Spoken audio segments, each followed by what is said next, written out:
Vendeurs immobiliers en Île-de-France, qui sont-ils et quel est leur profil au premier semestre 2024? Alors qui sont les vendeurs? Suite à la forte hausse des taux d'intérêt, le marché de l'immobilier a connu depuis 2 ans un ralentissement important. Les ventes de logements anciens ont chuté de 39% en Île-de-France. Au premier semestre 2024, 39% des vendeurs de logements anciens sont retraités, 24% sont cadres et 17% issus de professions intermédiaires.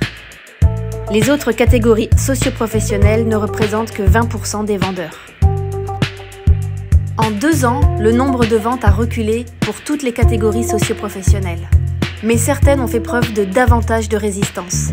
Les ventes des retraités ont baissé de 29% comparé au premier semestre 2022, alors qu'elles ont chuté de 46% pour les employés et de 49% pour les ouvriers.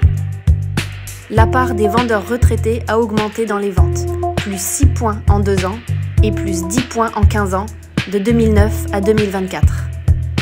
En 2024, un vendeur sur 2 a plus de 60 ans.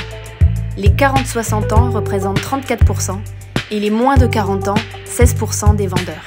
Les moins de 40 ans sont les plus affectés par la baisse des volumes de ventes enregistrés ces 2 dernières années. Leurs ventes ont baissé de 55% par rapport au premier semestre 2022, alors que la vente des plus de 60 ans ont chuté de 28%. Cela conduit à une augmentation de la part des vendeurs de plus de 60 ans, plus 7 points en 2 ans et plus 17 points en 15 ans. L'âge médian des vendeurs est passé de 51 ans en 2009 à 57 ans en 2022. Il est aujourd'hui de 61 ans, soit 10 ans de plus qu'en 2009.